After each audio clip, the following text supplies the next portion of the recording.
Hola lectores, hoy vengo con el resumen de lecturas de octubre-diciembre, tranquilos. Hoy voy a grabar dos vídeos, el último trimestre de 2022 y el primer trimestre de 2023 y así ya me lo quito de encima. Al final da igual de cuándo son las lecturas, la gracia es hablar de varios libros a la vez. Entre octubre y diciembre de 2022 leí unos 12 libros, digo unos 12 porque también hay algunos cuentos que están incluidos dentro de algún volumen, también hay un libro que no terminé y que he terminado este 2023, con lo cual es un poco lío. Pero resumen, unos 12 libros con algunas novelas cortas incluidas. Fue un final de año muy bueno. En primer lugar leí El regreso del soldado de Rebecca West, que es lo primero que leo de esta autora y no será lo último. No voy a extenderme con los libros que ya incluí recientemente en el top de mejores lecturas del año, como este. Solo deciros que es un gran libro que trata de un soldado que vuelve amnésico de la Primera Guerra Mundial y habla de las consecuencias que eso tendrá en su familia, en sus conocidos, puesto que no reconoce a las personas que formaban parte de su vida. Es una novela breve, bellísima y con un final muy impactante. Después escuché en el canal de YouTube de El desván de los cuentos perdidos un cuento de Lovecraft, que es La decisión de Randolph Carter, que me gustó muchísimo. En el siguiente resumen de lecturas hablaré de lo último que he leído de Lovecraft, que ya se está convirtiendo en uno de mis autores favoritos. Y este cuento entiendo que es algo mucho más modesto dentro de su obra, pero es chulísimo, es muy inquietante. Habla de dos personas que van a un cementerio y uno de ellos se mete por una tumba y es muy aterrador. Lo escuché en el tren y fue tremendo. Después leí una novelaza de Victor Hugo, autor francés del que yo no leía nada desde hace como 20 años. Yo leí Nuestra Señora de París e inmediatamente después Los Miserables. Quedé absolutamente enamorada del autor, pero no había leído nada más. Y ahora he leído El 93, que es una novela de 1874 que habla de la Revolución Francesa, por eso se llama El 93, es el año en que ejecutaron a Luis XVI. Y bueno, es que solo empezar a leer ya te encuentras con esa grandilocuencia y con ese poderío que tenía Hugo, que era una cosa inconmensurable. Es una novela que mezcla realidad y ficción histórica. Tenemos por un lado a personajes inventados, que son la base de la trama, pero luego tenemos escenas entre personajes reales, escenas inventadas. Hay una escena memorable entre Marat, Danton y Robespierre, que es impagable. Como os decía antes, la novela se sitúa en el año 93, es decir, en el año del terror, y el argumento gira alrededor de un anciano marqués que de alguna manera simbolizaría al antiguo régimen. Él se sitúa al lado de la Vendée, que es un movimiento contrarrevolucionario, y él tendrá un enfrentamiento con su sobrino nieto, que es un vizconde absolutamente revolucionario. Pero aparte del marqués y del vizconde, tenemos al verdadero protagonista de la novela, que es un ex sacerdote, un fanático revolucionario, absolutamente siniestro, absolutamente una persona sin escrúpulos, que sin embargo tiene un punto débil y que es su pupilo, que es el joven vizconde. Aunque su pupilo es revolucionario como él, es un joven demasiado humano, demasiado compasivo, que chocará con los ideales radicales revolucionarios que tiene el ex sacerdote. Este personaje es memorable y las partes del libro que le describen son absolutamente antológicas, son buenísimas. Victor Hugo utiliza a todos los personajes de la novela para exponer una serie de ideas políticas muy diferentes entre ellas. Es conocido que él acabó siendo republicano y sin embargo no es nada partidista, permite que los personajes expresen su opinión y en ningún momento esconde la sangre que vertieron todas las tendencias políticas. Si tuviera que ponerle un pero al libro, ese sería el desorden que hay, el desorden estructural. Ya sabemos que Victor Hugo suele romper la trama muchas veces con capítulos descriptivos. Pasaba con Nuestra Señora de París cuando se ponía a describir la arquitectura de la ciudad o las calles de la ciudad. Pasaba con Los Miserables cuando se ponía a hablar de la guerra, etc. Y en esta novela también ocurre que hay varios parones de trama para describir una fortaleza, para describir la conversación que os he explicado antes entre esos tres grandes de la revolución, esos tres grandes personajes. Aún así, esos capítulos que cortan la trama son gloriosos, son buenísimos. Por ejemplo, hay uno especialmente importante, no en cuanto a la trama, sino en cuanto a la descripción que hace, en el que explica cómo un cañón dentro de un barco, se suelta y empieza a ir de lado a lado del barco arrasando a todo lo que encuentra a su paso, sean cosas, sean personas. Está páginas y páginas describiendo la carnicería y la locura que se desata en la cubierta de un barco porque ese cañón se ha desatado porque alguien no lo ató bien. Es un capítulo increíble, espeluznante, taquicárdico, en que piensas, pero Dios mío, ¿cuántos adjetivos más puede llegar a usar para describir lo que está pasando? Es increíble. En definitiva, es un libro con un espíritu romántico propio de Víctor Hugo, muy apasionante, muy vibrante, con frases bellísimas, lapidarias, vale mucho la pena. No está a la altura de Los Miserables, que hay a la altura de Los Miserables, pero es un gran, gran libro. Después leí una novela breve del autor húngaro Sándor Márai, del que yo no había leído nada, que es El último encuentro, una novela de 1942, absolutamente maravillosa, que también he incluido en el top de mejores lecturas del año, por eso no voy a extenderme. Es una novela sobre dos personas, dos amigos de la infancia, que se encuentran 40 años después y hay todo un pasado entre ellos, todo un pasado de dudas, de mentiras, de secretos, que se irá aclarando a lo largo de la novela, dando paso a una historia que solo puede entenderse en la vejez, que la perspectiva del libro es la de esos ancianos que ya están cansados de vivir y que en realidad ya a todos les es indiferente. Es una historia nostálgica, triste y bellísima. Después leí Un pequeño placer de Ediciones Invisibles, del que no esperaba nada y que me dio mucho, que no es otro que Mejillones para cenar, de la alemana Brigitte van der Becke. Es un libro de 1990 que yo estaba predispuesta en contra, lo reconozco. A mí no me gustan nada los mejillones, no me gusta ni su aspecto, ni su sabor, ni el nombre, me parece horrible, con lo cual el título del libro a mí me echaba para atrás y también en parte por eso me sorprendió muy, muy gratamente. Lo pasé muy bien leyendo esta pequeña novela. La novela tiene un punto de partida muy original y tiene un desarrollo muy interesante, y es que trata de una familia de la Alemania del Este que está esperando al patriarca, el padre de familia, que tiene que volver de un viaje de negocios en el que supuestamente habrá sido ascendido, y por eso están preparando mejillones para cenar porque es su plato favorito. Pero inesperadamente el padre tardará horas en llegar y eso hará que madre e hijos, los hijos adolescentes, empiecen a plantearse el modelo de vida en el que viven, empiecen a plantearse el patriarcado en el que viven, empiecen a plantearse la tiranía a la que los tiene sometidos su padre y en que cambien mucho sus vidas. Lo más interesante de la novela es su estructura y su estilo narrativo. De una forma similar a lo que hizo Fernanda Melchor en Temporada de Huracanes, tenemos una narración continua, sin capítulos, sin prácticamente puntos y aparte, y te da la sensación de que no puedes parar de leer.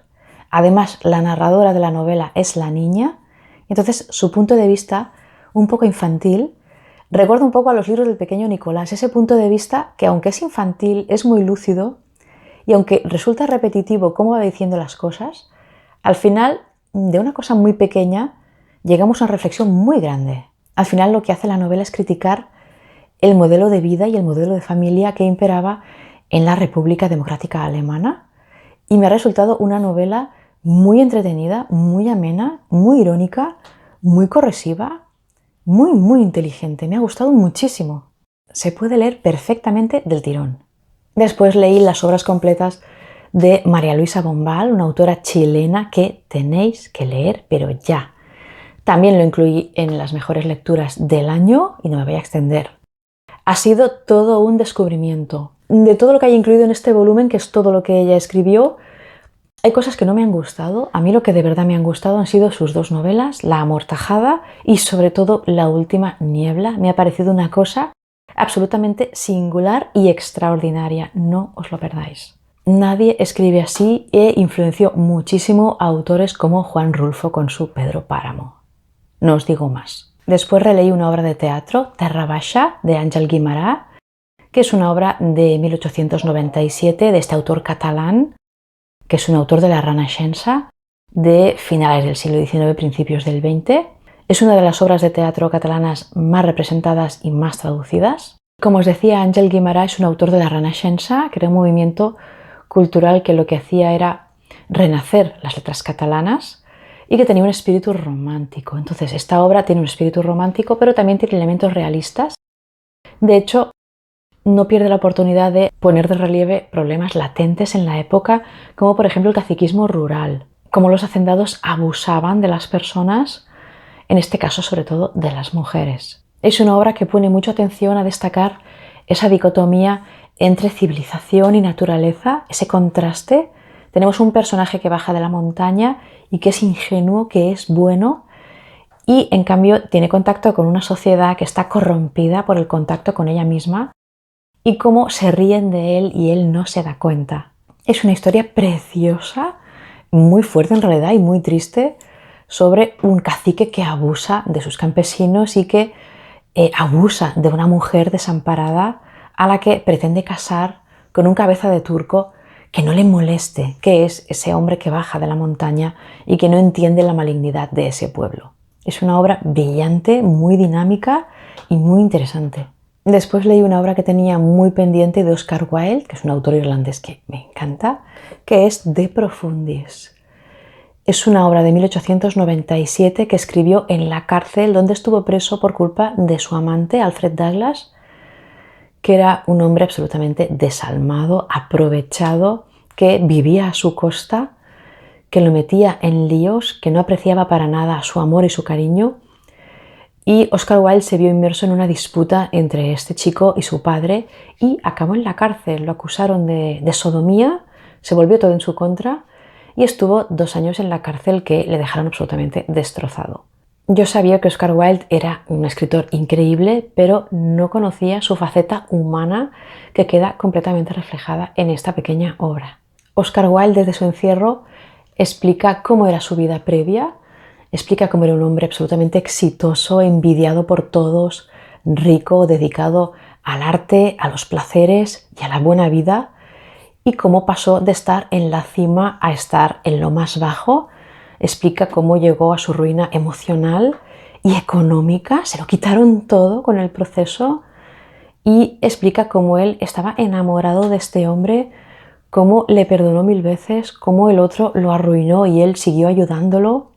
Realmente te preguntas cómo una persona tan absolutamente inteligente y genial pudo ser engañado por una persona tan mala y tan vacía.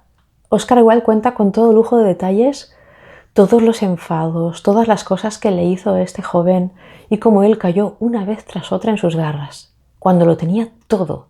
Explica, por ejemplo, cómo subastaron sus bienes, cómo le quitaron toda su biblioteca. Tenía una biblioteca selecta, con obras muy importantes firmadas por Víctor Hugo, por muchas otras autoridades literarias de la época, y cómo su amante, después de todo el daño que le había hecho, no tuvo ni el detalle de ir a una subasta a comprar uno, ni que fuera uno de los libros que le habían quitado.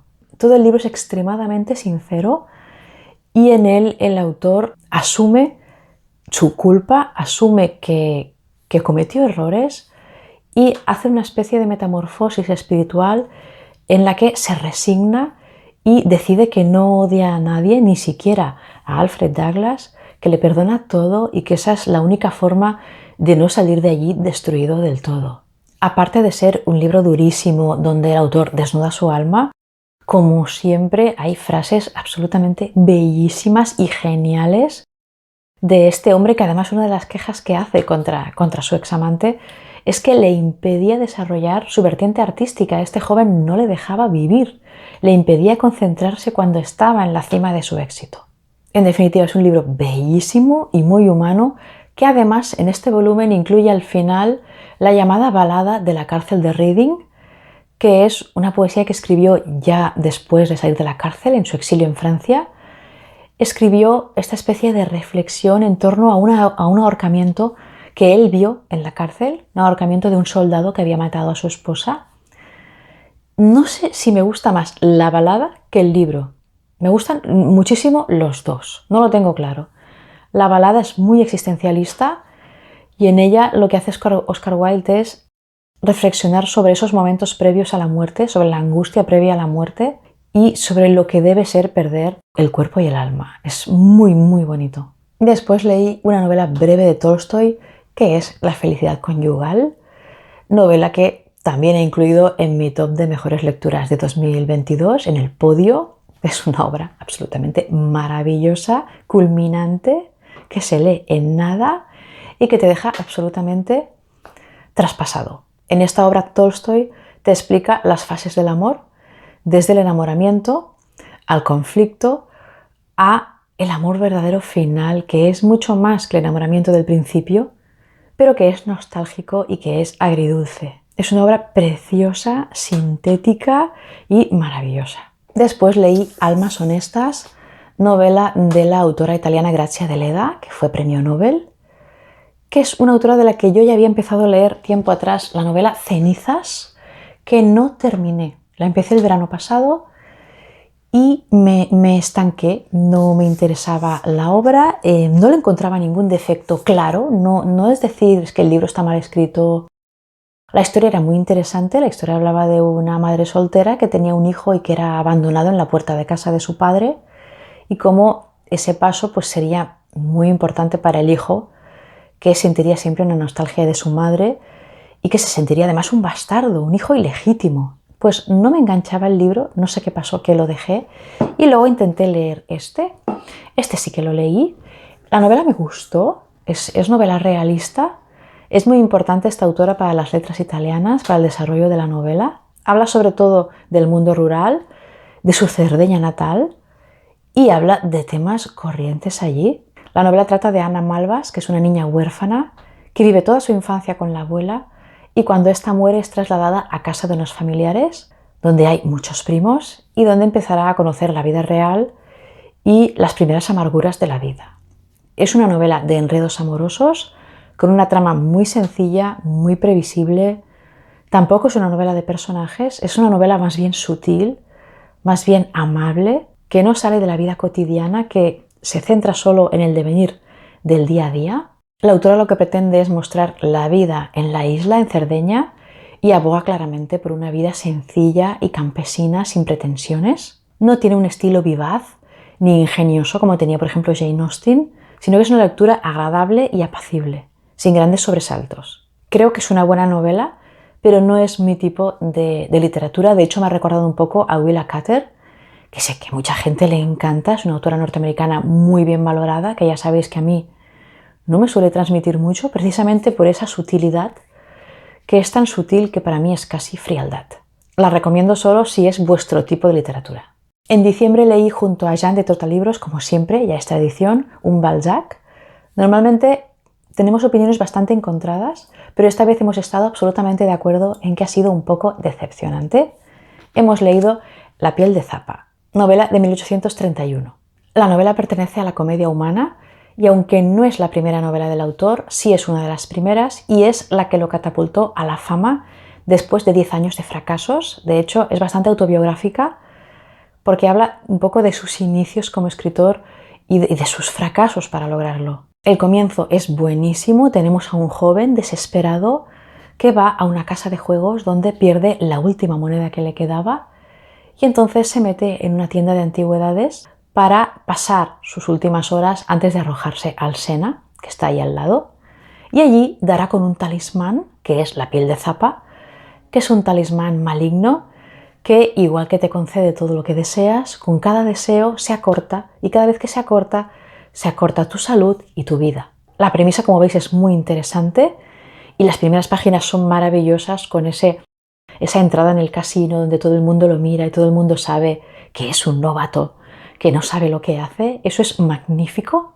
La premisa sobrenatural de la novela está claramente influenciada por la traducción al francés en ese momento de las novelas góticas de Anne Radcliffe, una autora del siglo XVIII, y también de los cuentos y narraciones de Etta Hoffmann, un autor alemán que me encanta. Solo he leído El hombre de la arena, que es un cuento, y Los elixires del diablo, pero es un autor pesadillesco y de lo más inquietante, muy recomendable. La novela tiene el mérito de ser una de las primeras obras realistas y de haber influenciado a Oscar Wilde precisamente en su retrato de Dorian Gray. La premisa parte de aquí y tiene cosas muy buenas, tiene partes buenísimas donde ya está el Balzac más puro. Tenemos ese retrato social maravilloso, tenemos esas frases lapidarias increíbles, pero adolece después de ciertas descripciones científicas o filosóficas muy tediosas y que te cortan la trama. Y también la estructura, aunque es clara y es sutil, resulta torpe. Recuerdo habérselo dicho a Jean, digo, es que la estructura me parece torpe y pensé, ¿qué estás diciendo, María? ¡Qué locura! Y me dijo, no, yo he pensado lo mismo. O sea, no es que no funcione la novela, pero quizá al haber leído sus mejores libros, esto nos parece un poco pobre y un poco caótico. También es verdad que a mí me gusta el Balzac más excesivo y más largo y más duro, que aquí no está. En definitiva, es una buena obra, yo la recomiendo, he disfrutado mucho de algunas partes.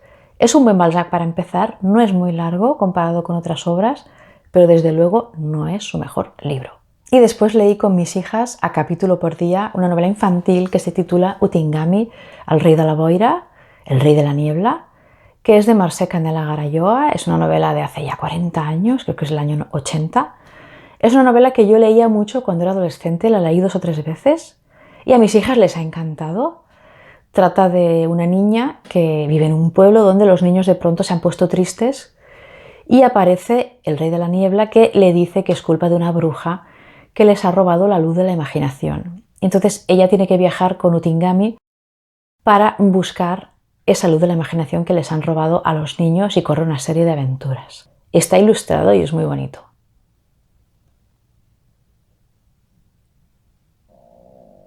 Y eso ha sido todo por hoy. Nos vemos dentro de 2 semanas. Creo que sí que voy a lograr volver a coger el ritmo de las 2 semanas. Nos vemos seguramente con el otro resumen de lecturas. Y hasta entonces, leed mucho.